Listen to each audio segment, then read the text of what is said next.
Should Adam Lallana be allowed to go to PSG on a free?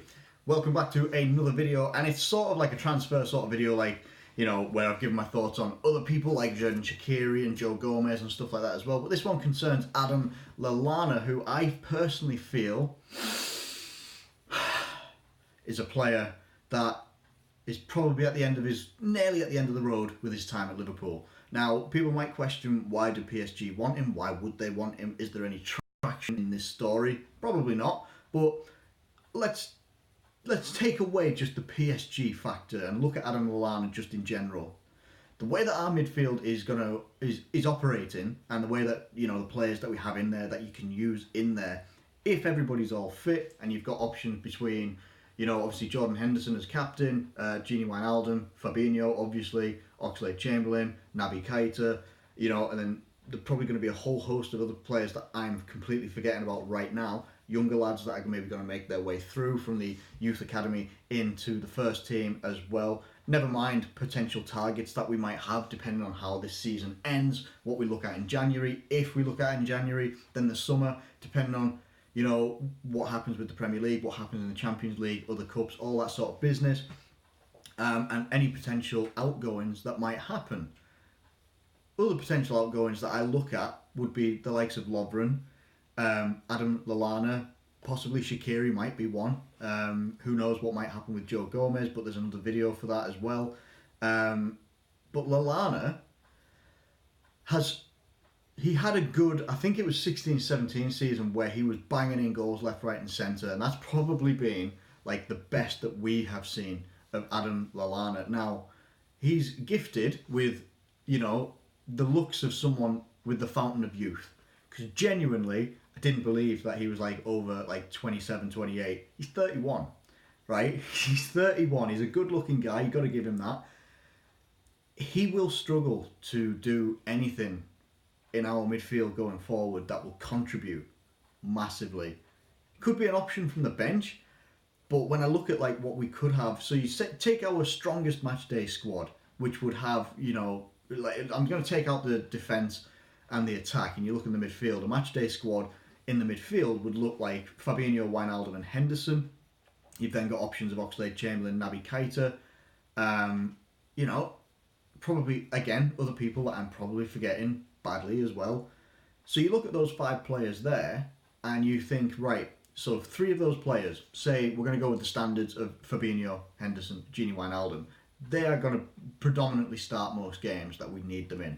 Like Man City, before the international break, they will most likely start in all of the strongest games we need them in.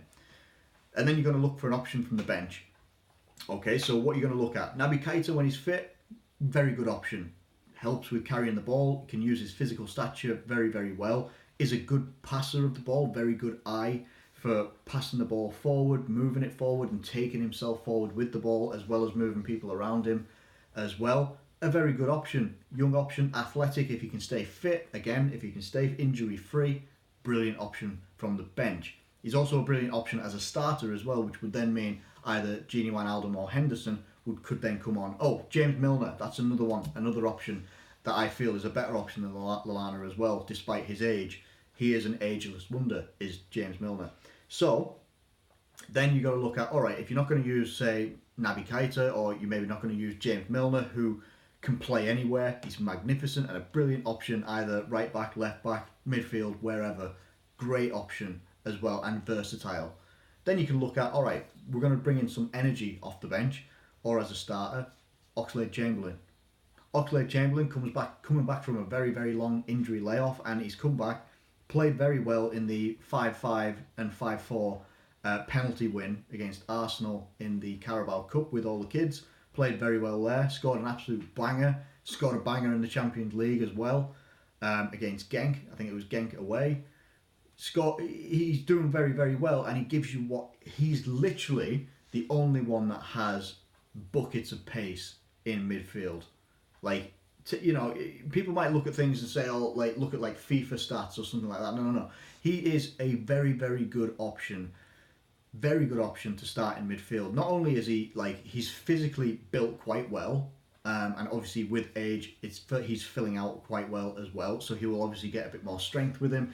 But he's the only one that I feel, from a midfield perspective, in most teams, where you'd look at, like, as a defender, where are you going to try and pick him up from?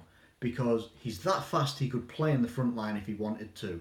So he will stride up and make very, very good runs forward. He can then, lay off the ball to someone else, like a Salah, a Firmino, or Mane, whoever else might be coming up with him as well. He can lay off the ball. He's good enough with his feet and agility-wise that he can do things himself, turn on the swivel. So I think it might have been Genk at home. I can't remember. It might have been Genk when we were playing at home, and Oxlade-Chamberlain scores a great goal there. Just literally turns, weak foot, bang. Really, really nice goal. I've just knocked that there. There we go. Fantastic. Well done. So he's a very, very good option and gives us something that we don't have all the time in midfield, which is pace.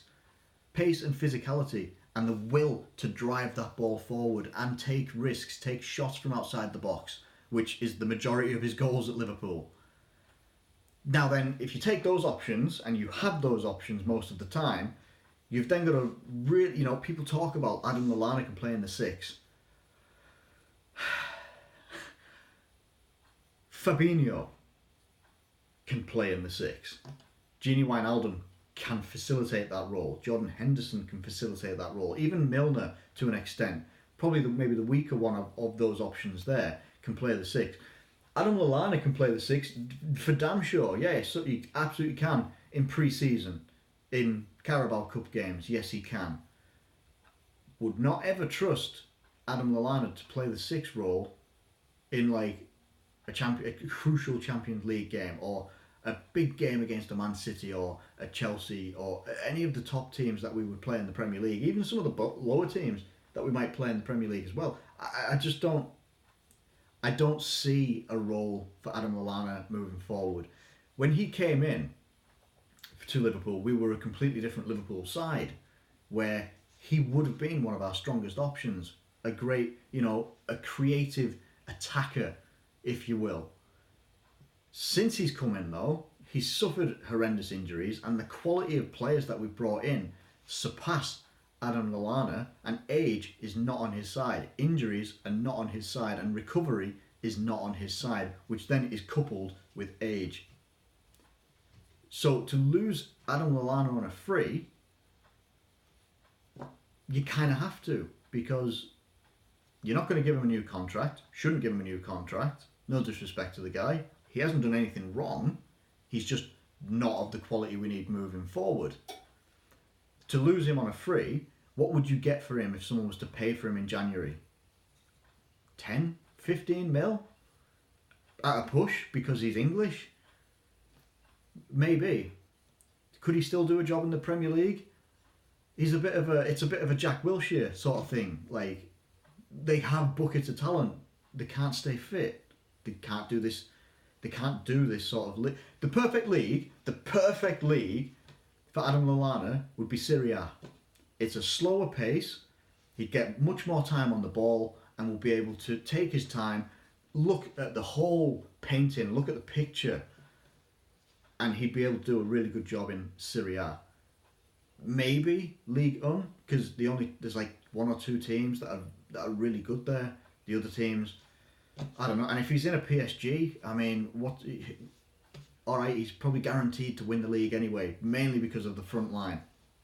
So if he goes to PSG on a free, I'd say, yeah, whoever he goes to, it will be on a free. No one's going to pay for him in January when they know they could get him on a free. And we're not going to offer him, we shouldn't be offering him a new contract. I don't know if there's rumours that we will. Hopefully we don't, but you never know. Let me know what your thoughts are anyway, because I just think it's the end of the line, not in a negative way, but it's just the natural course of Adam Lallana's career at Liverpool. Higher. Little guest spot by the cat there. I think the natural course of Adam Lallana's career at Liverpool is now at the very, very end. So, let me know what you think in the comments below, whether you agree with it. Do you agree with it? Are you just ignoring me? No? Are you just ignoring? Yeah? Okay, cool. Never mind. Let me know what you think in the comments below anyway. Do you agree? Do you disagree? Let me know what your thoughts are. Thank you ever so much for watching this video, and if you have enjoyed it, please do like it and subscribe if you're new around here. Are you trying to get onto the radiator? Go on, use my leg. Come on. Go on, there you go. Building blocks. Building blocks, there we see. Teamwork makes the dream work. Thank you ever so much for watching, and I'll catch you later.